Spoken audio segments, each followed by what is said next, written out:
Hey guys, welcome back to my channel. I hope you're having a good day. Got a new background, hope you like it. Anyways, let's get started.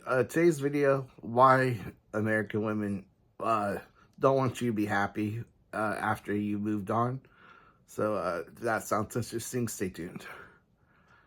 Alright, so American women, your exes or whoever, even if you didn't date, whatever, the woman you rejected, why do they hate you, or why do they hate passport bros, or why do they just not want you to be happy? There's lots of reasons for this. One, if you dated like your ex, nothing's gonna drive them crazier than you dating and being happy with someone younger, prettier, skinnier, sexier. Like that's just, it's gonna blow their mind because they rejected you thinking they're too good for you, but then you went and trade up for a better, younger model. Like that's gonna drive them nuts. It's just the world we live in.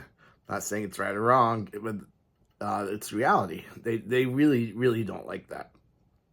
So that's one of the perks, or one of the things to look forward to, is just knowing that it'll drive them crazy. Especially, like, think about it, if they're 35, 40, 50, and they left you for whatever reason. You were a good guy, you deserved better, but they didn't treat you right. And now all of a sudden, you got like this young girl that like worships you and cooks you all your meals and wakes up early, make you coffee and cleans the house and takes care of you and stuff. It's gonna drive nuts. They hate that, and they really don't want to see you happy because they're not happy. And misery loves company. I wish we lived like in a day and age where people could just move on and be friends and be happy for each other still. It's just not really the reality we live in. Maybe if you were just friends, like high school sweethearts or something, but you didn't go too far physically or something. But most cases, it's not really an option for most people. But they also hate, I say they, I just mean them in general now, not necessarily an ex, but just Western or American women, is they don't like white men. Obviously, we're like the last people group on the planet that it's okay to hate on or make fun of or discriminate against. Everyone else is off limits, right? You can't say bad things about any other race or sex, but white men, that's totally fine. We're open game. So they hate white men. They blame us for everything, for all the problems in the world ever made. We're the devil, basically. We're all demons. They don't even believe in religion, but if they did, if demons or devils existed, it'd be white men, right? So that's the society we live in, basically. And by extension, they don't like these Asian girls because these Asian girls they like us. They like white men. They like black men too. It doesn't matter. But yeah. So they're gonna pretend at first. So this is how it breaks down, right? At first, they're gonna pretend to be on the girl's side.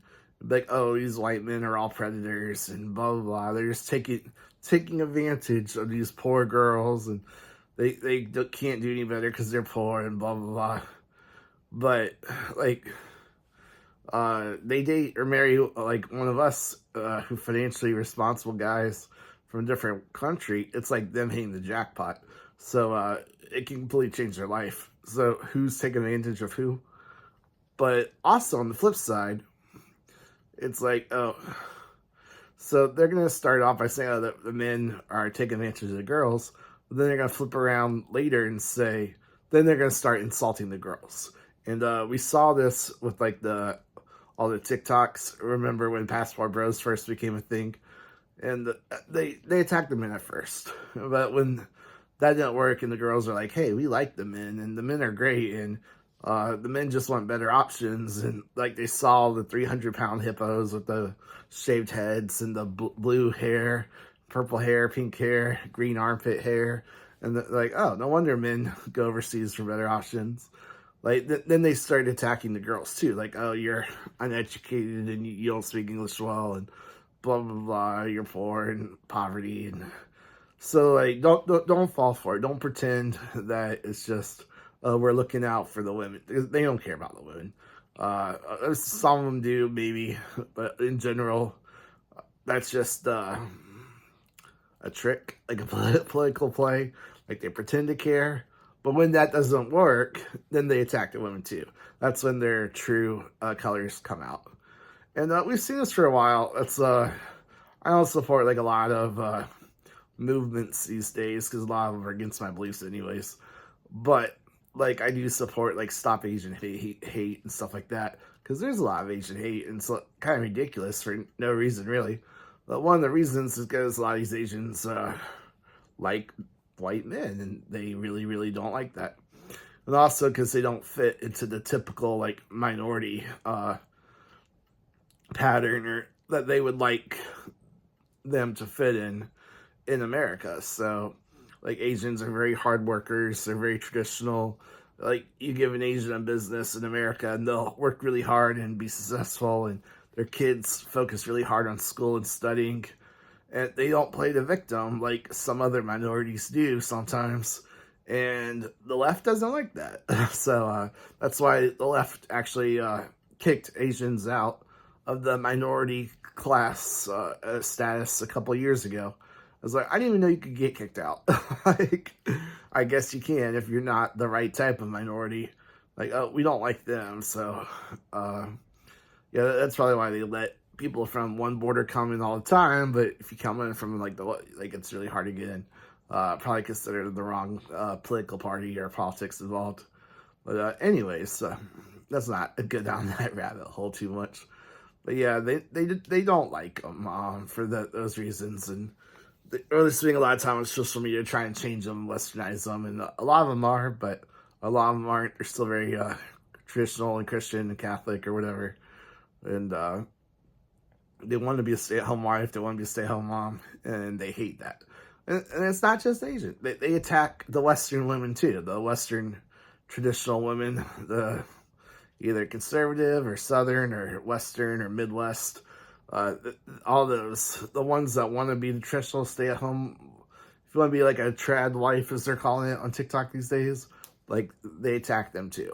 So they just hate the traditional role and traditional family, and a lot of it is politics behind the scenes because you destroy the family, then you can get them on the handouts and government healthcare and everything, and then they know who they're going to vote for the rest of their life and all that. But it's just really sad that we're destroying families to get those votes. But that's what they want. That was always the plan, and yeah, look where it's got us. But anyways, so they're not gonna be happy for you. They hate white men. They don't like these girls. They don't want us to be happy, and it's just something you have to be prepared for. Like if you're gonna date overseas or get married overseas, just know you're gonna face a lot of backlash online, especially from like the left and the far left and everything. Which is kind of ridiculous, really, if you think about it. If you married like a black woman or a Hispanic woman or anyone really, like any other race, they would be cool with it because like interracial marriage and dating is awesome and beautiful and everything. And it is, like I agree with that. But because they don't like white men, they don't like Asian girls, they definitely don't like white men and Asian girls together. Then we're like the one the one interracial couple they don't like. It's gonna change. A lot of Latinas and stuff, a lot of Spanish people are traditional too, so they're not gonna like them either. They try to silence them and tell them how to vote, but you know they're religious and stuff too, and it's just not gonna work long term. But yeah, that's it for today's video. I don't want to ramble on too much, but let me know in the comments if you liked it. If you're right, if you think I'm right or wrong, or you think I'm full of crap, or you think, let me know your experiences. These are just my experiences and what I've experienced from my exes and from women back home, watching my videos, from random women online who just think like, oh, you're a terrible person, you're exploiting, blah, blah. I'm like, I'm not even dating like the young 18 to 21-year-olds. Like I'm dating the older 27s plus. So yeah, there's an age gap, but it's not that bad. And, you know, but they just want to make you the bad guy, so it doesn't matter what you do. Or it doesn't even matter their age. They're still gonna be like, oh, you just want to try life. You want a slave. Like, no, not really. I just don't want someone who's crazy like you. like back home, right? But yeah, that's it for today's video. Hit that like button. It really helps out the channel. I really appreciate it. Helps the YouTube gods spread the word and push the message and everything. And if you liked it, go ahead and subscribe for more videos like this. I really appreciate it. Oh, yeah, this is bad these days. My bad. Crazy. You can't even say okay anymore. Crazy far left people. All right. Guess I think it means something else, but it does. Anyways, that's it for today's video. Please don't report me or ban me for doing the okay sign. I'll see you next time. God bless. Peace. Is peace still good? I think it is. Peace for now.